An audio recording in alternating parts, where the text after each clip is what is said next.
than not, animal models fail to predict what will happen in humans when they're treated with a particular drug.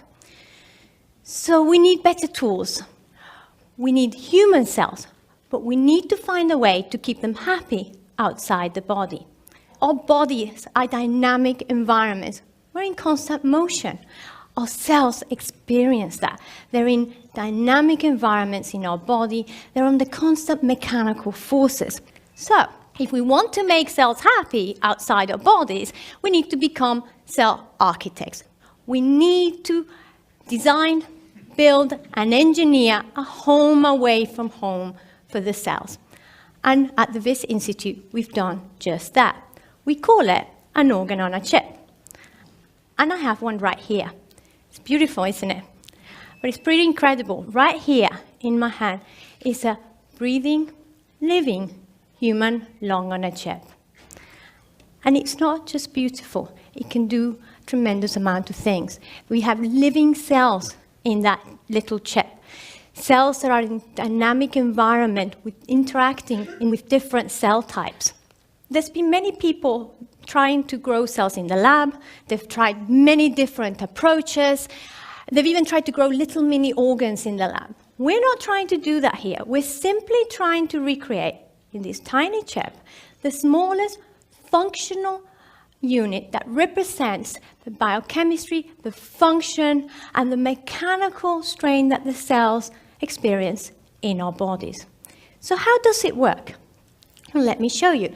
We use techniques from the computer chip manufacturing industry to make these structures at a scale relevant to both the cells and their environment. We have 3 fluidic channels. In the center, we have a porous, flexible membrane on which we can add human cells from, say, our lungs. And then underneath, they had capillary cells, the cells in our blood vessels. And we can then apply mechanical forces to the chip that stretch and contract the membrane. So the cells experience the same mechanical forces that they did when we breathe, and how they experience them, how they did in the body. There's air flowing through the top channel, and then we throw a liquid that contains nutrients through the blood channel.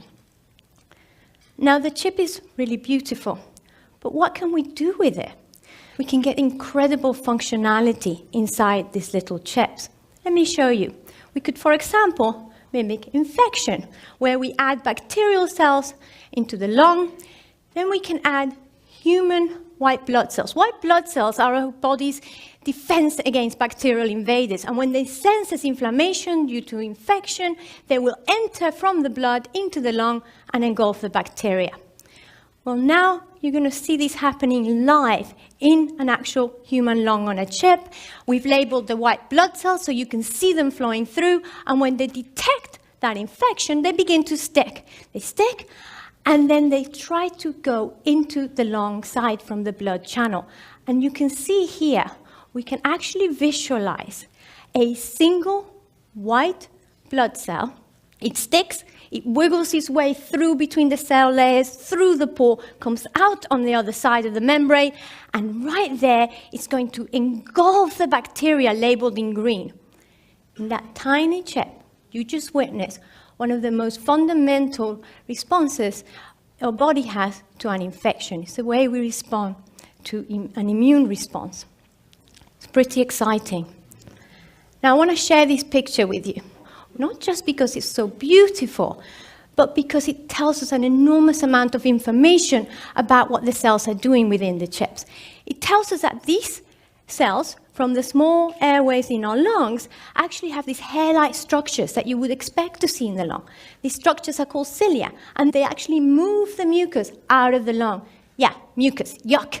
But mucus is actually very important. Mucus traps particulates, viruses, potential allergens, and these little cilia move and clear the mucus out. When they get damaged, say by cigarette smoke, for example, they don't work properly and they can't clear that mucus out. And that can lead to diseases such as bronchitis. Cilia and the clearance of mucus are also involved in awful diseases like cystic fibrosis. But now, with the functionality that we get in these chips, we can begin to look for potential new treatments. We didn't stop with a lung on a chip. We have a gut on a chip. You can see one right here. And we've put intestinal human cells in our gut on a chip, and they're on the constant peristaltic motion.